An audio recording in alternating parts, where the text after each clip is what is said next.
नमस्कार, मेरा नाम है मीनल और माय आर्ट यार्ड में आप सभी का बहुत बहुत स्वागत है। आज मैं आपके सामने तेरा मुझसे है पहले का नाता कोई का अंतिम भाग पेश करने जा रही हूँ। मुझे बेहद खुशी है कि आपने इस सीरीज को अपना इतना प्यार दिया, इतना वक्त दिया, उसके लिए आपका बहुत बहुत धन्यवाद। तो क्या नियति ईशान को एक्सेप्ट करेगी? क्या ईशान को उसकी माफी मिलेगी? तो वक्त ज्यादा जाया ना करते हुए चलिए बताती हूँ कहानी में आगे क्या हुआ। बिना कोई भी सफाई दिए ईशान वहां से चला गया। उसने एक शब्द नहीं कहा और जैसे ही ईशान वहां से गया, नियति भागी दरवाजे की ओर। वो स्तब्ध थी ईशान को इस तरह से जाता हुआ देख। जब तक वो दरवाजे तक पहुंची, कार आगे चली गई थी। नियति देख रही थी ईशान की कार को जाते हुए और अपने आप ही उसकी आंखों से आंसू बहने लगे। उसे समझ में नहीं आया। उसने अपने हाथ अपने गालों पर रखे और उन आंसुओं को महसूस किया। क्या छुपा है आंसुओं के कतरों में, क्यों डराए अतीत के साए हमें। थाम लूं तेरे आंसू या पहचाने दूं, तुम में खुद को पाऊं या खो जाने दूं। फिर क्यों तेरा इंतजार हो, फिर क्यों तेरा इंतजार हो। दूसरी ओर कार में बैठते ही ईशान ने अपनी सेक्रेटरी रूपाली को फोन किया। Hi Rupali. Hello sir, good morning. इतने सुबह सुबह? Can you book an immediate flight for me to Mumbai? मैं अभी कुर्ग में हूँ, हेडिंग टू बैंगलोर एयरपोर्ट। मुझे ऐसा लगता है कि 5-6 घंटे लगेंगे मुझे वहां पहुंचने में। उस हिसाब से फ्लाइट बुक कर सकती हो तुम? Sure sir, but I mean आपका काम हो गया क्या? Do as I say Rupali, please. Okay sir, as you say, will book the flight and mail you details. और रूपाली से बात करते हुए ईशान को एक और कॉल वेटिंग पर आ रहा था। उसने रूपाली का फोन रखा और दूसरा फोन उठाया, जो कि उसकी माँ जानकी का फोन था। माँ, मैं तुम्हें ही याद कर रहा था। तुम्हें कैसे पता? ईशान की आवाज में एक हल्का सा उत्साह सुनाई दे रहा था। तो जानकी ने आगे से पूछा, कैसा है तू? सब ठीक तो है ना? जानकी की आवाज में कुछ परवाह थी, जिस पर ईशान ने जवाब दिया, मैं अच्छा हूँ माँ। सच कहूँ जैसे बहुत दिनों से एक बोझ ढो रहा था, आज अचानक से हल्का महसूस कर रहा हूँ। नियति की याददाश्त वापस आ गई माँ, और वो ठीक है। अब कम से कम उसको वो अनजान सपने तो नहीं डराएंगे और वो चैन से सो पाएगी। मुझे भी सब जानकर अब अनजान बनने की जरूरत नहीं है माँ। I am very relieved. No more acting, no more worry for her well being. मैं खुश हूँ उसके लिए, and I am sure she would be happy and hearty once again. और तुम, क्या उसने तुम्हें माफ कर दिया? नहीं माँ, कुछ गलतियों की माफी नहीं होती ना, उम्मीद लगाना ही गलत है। लेकिन मैं बिल्कुल ठीक हूँ। जानती हो क्यों? क्योंकि कुछ तो काम आया ना मैं उसके याददाश्त लौटने के सफर में, या फिर शायद इसलिए क्योंकि उसके दिल ने दोबारा मुझे चुना माँ। जो भी हुआ उसके बाद आप नहीं जानते मेरे लिए कितनी बड़ी बात है। ये जो यादें मेरे नसीब में आई ना, ये बहुत खास है माँ।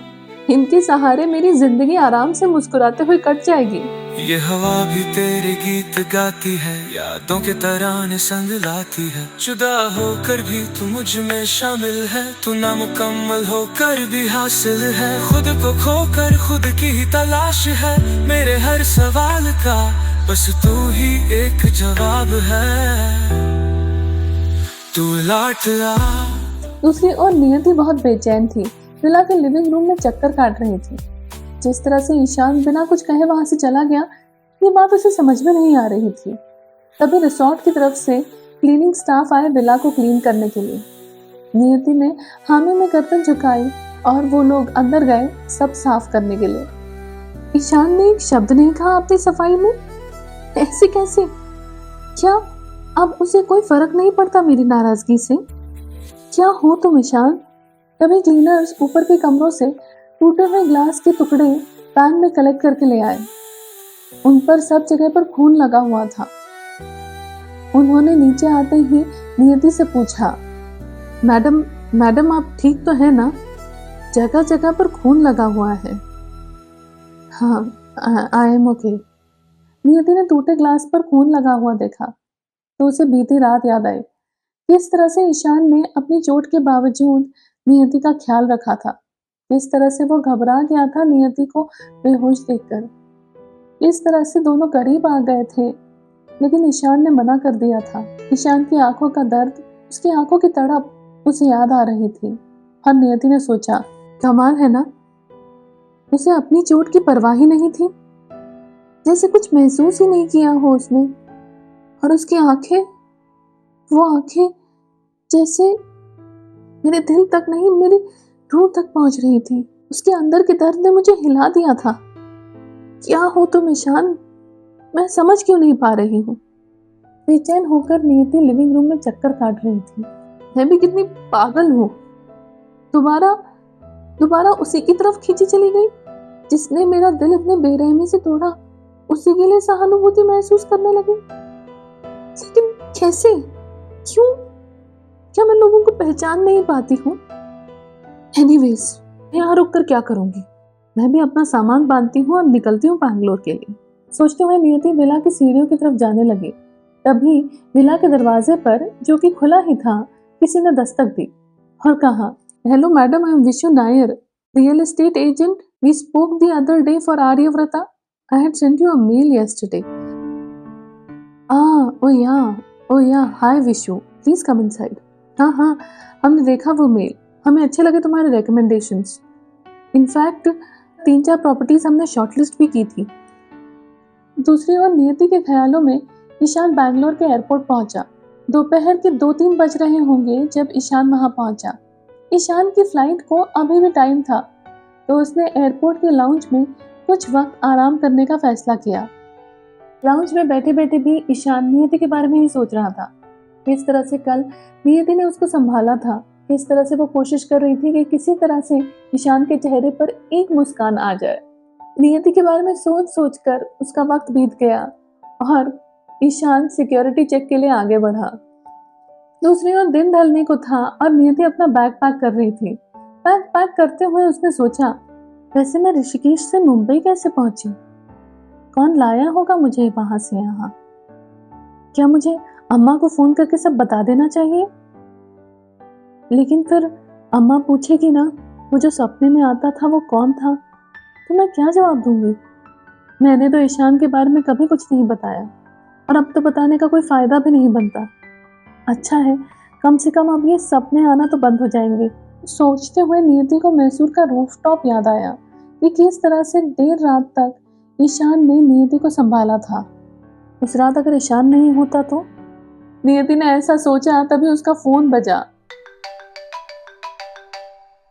उसने फोन उठाया और एक बुजुर्ग महिला ने बात करते हुए उससे कहा, हेलो नियति बेटा, मैं जानकी बात कर रही हूँ, ईशान की माँ।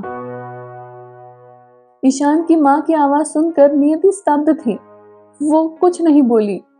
तो उसकी माँ ने आगे नियति से पूछा, हेलो हेलो हेलो नियति? जी मैं यहीं पर हूँ, कहिए। कैसे फोन किया आपने? तुम सोच रही होगी ना कि मैंने क्यों फोन किया तुम्हें। आखिर मुझे तुम्हारा नंबर कैसे मिला? नहीं, ईशान ने नहीं दिया मुझे तुम्हारा नंबर। मैंने तो बैंगलोर के आर्यव्रता में फोन करके लिया। दरअसल मैं ना तुम्हें थैंक यू कहना चाहती थी बेटा। अब तुम्हारी याददाश्त वापस आ गई तो मैंने सोचा कि तुमसे बात करके तुम्हारा आभार व्यक्त करूं। जानकी की बात को बीच में ही टोकते हुए नियति ने पूछा, आभार? Thank you? मुझे किस लिए आप थैंक यू कहना चाहती हैं? अगर तुम नहीं होती ना तो मैं पूरी जिंदगी तरसती रहती बेटे के प्यार के लिए, और वीरेंद्र की छाया में पला ईशान कभी मुझ तक पहुंच नहीं पाता। मुझे मेरे बेटा वापस मिल गया। कहते हुए जानकी का गला भराया। खुद को संभालते हुए उसने आगे कहा, वो रिश्तों की अहमियत समझ गया है। मुझे गलत मत समझना बेटा, मैं उसकी तरफदारी नहीं कर रही हूँ। जब उसने खुद की तरफदारी नहीं की तो मैं कौन होती हूँ उसका पक्ष लेने वाली? ये तो उसका सफर है ना। लेकिन यकीन नहीं होता कि कोई किसी को इतना बदल सकता है। तुम पारस हो बेटा, हमेशा खुश रहो। क्या ईशान ने आपसे सुलह कर ली? कब? मैं जब भी आपकी बात करती थी तो वो तो हमेशा नाराज हो जाता था। नियति ने उत्सुकता में पूछा। हो सकता है, लेकिन वो तुम्हारी हर बात पर हमेशा बहुत गौर करता है। जब वो तुम्हें ऋषिकेश से मुंबई लाया, तुम 2-3 दिन तक बेहोश थी। वो वही था पूरे समय तुम्हारे पास, हिला नहीं था वहां से। तुम्हारे माता पिता को फोन करके उसने बुलाया, वीरेंद्र से कहकर तुम्हारा बैंगलोर में तबादला भी करवाया, ताकि तुम्हें उसे देखकर कोई तकलीफ ना हो। यहाँ तक कि अभी भी वो नहीं जाना चाहता था बैंगलोर, लेकिन वीरेंद्र ने उसके पास कोई ऑप्शन ही नहीं रखा था। मुझे खुशी है कि अब तुम्हारी याददाश्त वापस आ गई है। मेरी ईश्वर से यही प्रार्थना है कि तुम्हें ढेर सारी खुशियां दे। अच्छा चलो, रखती हूँ मैं फोन। तुम्हें और भी तो काम होंगे ना, तुम्हारा ज्यादा वक्त नहीं लूंगी मैं। दूसरी ओर ईशान अपनी फ्लाइट में था, अभी भी नियति के साथ बिताए हुए खट्टे मीठे पलों को याद कर रहा था। देखते ही देखते उसकी फ्लाइट लैंड हो गई। रात के लगभग 8 बज रहे थे। ईशान ने सोचा घर जाने से अच्छा है वो माँ से मिलने बोरीवली जाए। ईशान ने टैक्सी ली और जानकी के घर पहुंचा। जानकी का छोटा सा घर था, बस एक किचन, लिविंग रूम और बेडरूम। जैसे घर के हर कोने को जानकी ने खुद अपने हाथों से सजाया हो। जानकी ने दरवाजा खोला और ईशान को देखकर बहुत खुश हुई और उसने कहा, ईशान तुम सीधे यहाँ आ गए? और ये चोट कैसे लगी? ईशान के हाथ में अभी भी पट्टी थी जो नियति ने बीती रात उसको लगाई थी। और ईशान ने कहा, ओहो माँ, मैं बिल्कुल ठीक हूँ। तुम्हारे हाथ के खाने की बहुत याद आ रही थी, इसीलिए चला आया। जानकी ने ईशान को गले लगा लिया। माँ का स्पर्श पाते ही छुपे हुए आंसू न जाने कैसे बाहर आ गए। जानकी ये सब समझ रही थी, लेकिन उसने इतना ही कहा, जा हाथ मुंह धोकर आ, मैं तब तक चाय रखती हूँ तेरे लिए। आज माँ बेटा ढेर सारी बातें करेंगे। जानकी और ईशान ने ढेर सारी बातें की। जानकी ने खुद अपने हाथों से ईशान को खाना खिलाया। उसके घर के सख्त बिस्तर पर ईशान बड़ी चैन की नींद सोया। अगले दिन जानकी ने उसके लिए चाय बनाई और उसे उठाते हुए कहा, ईशान चल उठ, ऑफिस नहीं जाना क्या तुझे? हाँ माँ, उठता हूँ। जल्द ही ईशान उठा और फ्रेश होकर आया। गुड मॉर्निंग माँ। एक अरसे के बाद इतनी सुकून भरी नींद लगी मुझे तुम्हारी वजह से।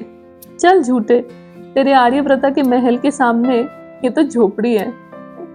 अच्छा, आज डैड के साथ मीटिंग है, डांट तो जरूर पड़ेगी, बस इतना आशीर्वाद दे दो कि सजा ना मिले। ईशान ने कहा और जानकी से इजाजत ली और ऑफिस के लिए निकला। बोरीवली से साउथ मुंबई पहुंचने में सुबह के टाइम पर वक्त तो लगता ना। ईशान थोड़ा सा लेट हो गया था ऑफिस पहुंचने के लिए। जल्द ही वो आर्यव्रता पहुंचा और अपने केबिन में गया। उसके केबिन में आते ही रूपाली वहां पर आई और उसने कहा, good morning sir, welcome back. Sir was a little surprise to know that you were back so soon. आपके बारे में 2-3 बार पूछ चुके हैं, क्या कुर्क की प्रॉपर्टी फाइनल हो गई? रूपाली ने इत्तला किया तो ईशान ने कहा, थैंक्स रूपाली, या आई नो, आज तो भगवान भी मुझे नहीं बचा सकता। Anyways, where is he now? एक इम्पोर्टेंट मीटिंग के लिए बाहर गए हैं, आपको उनके केबिन में 4 बजे बुलाया है। रूपाली के बताए हुए वक्त पर ईशान वीरेंद्र के केबिन पहुंचा। वीरेंद्र अभी भी नहीं आया था और काफी देर तक ईशान वीरेंद्र का इंतजार कर रहा था और उस इंतजार ने ईशान को काफी बेचैन कर दिया था। वो बहुत नर्वस हो रहा था क्योंकि वो जानता था कि वीरेंद्र उससे जवाब मांगेगा जो उसके पास था नहीं। लगभग 1-1.25 घंटा इंतजार करने के बाद वीरेंद्र केबिन में आया। उसने आते ही ईशान से पूछा, ईशान इतने जल्दी वापस आ गए, काम हो गया क्या? हेलो डैड, आप कैसे हैं? वो सब ठीक है ईशान, लेकिन क्या तुम काम आधा छोड़कर आए हो? ईशान टेंशन में था। हाथ मलते हुए उसने वीरेंद्र से कहा, वो डैड। तभी वीरेंद्र की नजर उसके हाथ पर बंधी पट्टी पर गई और उसने तुरंत पूछा, तुम्हारे हाथ को क्या हुआ? वीरेंद्र की आवाज में एक परवाह थी जो उसके सख्त आवरण को चीरते हुए आई। वो कुछ नहीं डैड, ग्लास फूट कर लग गया। हाथ में ग्लास फूट गया? ऐसे कैसे? ध्यान कहाँ था तुम्हारा? खुद का ध्यान तो रखा करो ईशान, वीरेंद्र ने डांटते हुए कहा और ईशान की शर्मिंदगी में नजरें झुक गई। वीरेंद्र ने फिर आगे कहा, एनीवेज, सो प्रॉपर्टी फाइनल हुई? What's the status? डैड वो मुझे आपको बताना था। वो हिचकिचाते हुए ईशान बताने की कोशिश कर रहा था, तभी दरवाजे पर एक दस्तक हुई। मैं आई कम इन मिस्टर कपूर? दरवाजे से एक जानी पहचानी सी आवाज आई। ईशान ने तुरंत पलट कर देखा, क्योंकि वो आवाज वो जानता था कि किसकी थी। कम इन। नियति? नियति यहाँ? क्या वो नियति की आवाज थी? और एम आई हैलुसिनेटिंग? वो कदमों की आहट, वो आवाज, वो एक जाना पहचाना सा एहसास। ईशान समझ गया था कि कौन था, लेकिन फिर भी वो बहुत हैरान था और उसने पलट कर देखा और ईशान को नियति की एक झलक मिली। उसने वीरेंद्र की तरफ देखा और कहा, hello mister Kapoor, hope you are doing fine. I am sorry for interrupting. Actually this is regarding the business trip of mister Ishaan. कहकर नियति ने तुरंत ईशान की तरफ देखा, जो अभी भी असमंजस में था। उसे कुछ समझ में नहीं आ रहा था और नियति ने आगे ईशान की तरफ देखते हुए कहा, hi Ishan, I am so sorry, I am late for this meeting. Am I too late? Can I join in? Ishan और वीरेंद्र दोनों ही नियति को एक्सपेक्ट नहीं कर रहे थे और वहां पर अचानक से नियति को देखकर दोनों ही चौंक गए थे। तो वीरेंद्र ने नियति से कहा, welcome back Niyati, hope you are doing fine. Well, to be honest, I wasn't expecting you. Neither Ishan nor Rupali gave me any tip about your arrival. So, I am kind of surprised. Could you both explain, please? नियति ने ईशान की तरफ देखा। उसकी आंखों में एक आश्वासन था जो ईशान की समझ के परे था और नियति ने कहा, You're right, Mr. Kapoor. Even Ishan wasn't expecting me. Actually, he was going to present all this by himself. But yesterday morning, I found some very interesting detail about the property we were zeroing down. And these details are complete game changer. ये बातें phone पर समझाना थोड़ा मुश्किल था, इसीलिए मैंने सोचा मैं खुद ही आ जाऊं। I really apologize for barging in, पर ये आर्यव्रता के लिए बहुत इम्पोर्टेंट था। तो shall we start, Mr. Kapoor? नियति ने वीरेंद्र से कहा। दरअसल विशु, वो रियल एस्टेट एजेंट जो नियति से मिलने आया था, उसके साथ नियति ने कुछ प्रॉपर्टीज देखी और वो ईशान का विजन तो जानती थी। नेचर्स रिजॉर्ट के बारे में जो उसने रेस्टोरेंट में नियति को एक्सप्लेन किया था, और साथ ही में कुछ काम जो उन्होंने बीती रात को किया था, उन सब को लेकर नियति ने एक प्रॉपर्टी फाइनल की थी जिसका प्रेजेंटेशन वो वीरेंद्र को देना चाहती थी। ईशान का सपना जो उसने उसकी नियति के लिए देखा था, एक नेचर्स रिजॉर्ट का, उसको एक बहुत ही खूबसूरत शक्ल लेकर आई थी नियति। मीटिंग काफी लंबी चली। वीरेंद्र उसके प्रेजेंटेशन से बहुत खुश था। नियति ने प्रेजेंटेशन खत्म करते हुए कहा, We just came back to Mumbai to seek your approval. If you are fine, we can finalize the deal soon. Ishan अभी भी हैरत से नियति की तरफ देख रहा था। Well, I have to admit that was impressive. But Niyati, keep it direct next time. I don't like surprises. कहकर ईशान और नियति वीरेंद्र के ऑफिस के बाहर निकले। ईशान की आंखों में बहुत सारे सवाल थे, बहुत सारी उत्सुकता थी, कुछ खुशी भी झांक रही थी। नियति भी ईशान को देखकर बहुत खुश थी। नियति ने ईशान का हाथ पकड़ा और एलिवेटर से इन्फ्यूज्ड ओएसिस की तरफ जा रही थी। एलिवेटर में दोनों की नजरें मिली। ईशान हल्के से नियति का हाथ पकड़ने के बारे में सोच रहा था। धीरे से उसने नियति के हाथों के पास अपना हाथ लिया और नियति की तरफ देखा। नियति अभी भी मुस्कुरा रही थी। ईशान ने नियति का हाथ पकड़ा और जल्द ही दोनों इन्फ्यूज्ड ओएसिस की छत पर पहुंचे। शाम का वक्त था, सूरज ढलने को था। आसमां में एक नारंगी आभा थी। हवा अब हल्की हल्की सी ठंडी होने लगी थी। इन्फ्यूज्ड ओएसिस आर्यव्रता का रूफटॉप लाउंज अभी भी गेस्ट के लिए खुला नहीं था और खाली इन्फ्यूज्ड ओएसिस पर ईशान और नियति की ढेर सारी यादें थी। कुछ प्यार भरे लम्हे और कुछ दर्द के किस्से जैसे वहां पर दर्ज थे। तो मिस्टर ईशान कपूर, मुझे यकीन नहीं होता कि एक बार फिर मैं तुमसे ही प्यार करने लगी। कुछ तो पहले का नाता है तुमसे मेरा कि खुद ब खुद दिल तुम्हारी ओर चलने लगा। तुम्हें भूल कर भी देख लिया यार, लेकिन फिर भी जुदा नहीं हो पाई मैं तुमसे। ईशान नियति की आंखों में देख रहा था और उसने नियति को टोकते हुए कहा, नियति अगर यही वजह है तो मैं वाकई में तुमसे दूर नहीं ईशान। नियति ने ईशान का हाथ अपने दोनों हाथों में लिया और कहा, तुम्हें क्या लगता है मैं देख नहीं पाई तुम कितने बदल गए हो? तुम्हारा प्रायश्चित पूरा हुआ। मुझसे ज्यादा जले हो तुम पिछले 1 साल में। आप खुद को माफ कर दो ईशान, क्योंकि मैं कब का माफ कर चुकी हूं तुम्हें। जो भी सहना था तुम्हें और मुझे, अब वो दर्द का सारा समय बीत चुका है। अब बस खुशियां हैं जो बस हमारे साथ होने का इंतजार कर रही है। अच्छा एक बात बताओ, माँ से कब मिलवाओगे? ईशान को यकीन नहीं हो रहा था, क्या उसके कानों ने वाकई में वो सुना था। पहली मुलाकात नहीं ये मेरी तुम्हारी, पहले प्यार की दस्तक भी नहीं वो सुहानी। वादा है मेरा तुम आखिरी प्यार हो मेरे, यादों के बिना भी ज़हन मेरी तरह क्या इसे भी दोबारा अपनाओगी? शादी करोगी मुझसे? और नियति की भराई पलकें छलक गई जब उसने हामी में अपनी पलकें झपकाई। हो तुम ही हो, तुम ही हो वो, मैं आफताब हूँ तो मेरा आसमां। तुम ही हो, तुम ही हो वो। तो कैसी लगी आपको मेरी ये कहानी? आशा करती हूँ कि आपके दिल को भी ये कहानी छू गई होगी। अगर ऐसा है तो इसे ज़्यादा से ज़्यादा लोगों के साथ शेयर कीजिए। कमेंट्स में अपनी प्रतिक्रिया लिखना भूलिएगा मत। मेरे चैनल को लाइक और सब्सक्राइब ज़रूर कीजिएगा। तो अगली बार फिर मिलूंगी मैं एक नए किस्से कहानी को लेकर, एक नई जगह को एक्सप्लोर करने के लिए। तब तक के लिए आपसे विदा लेना चाहती हूँ।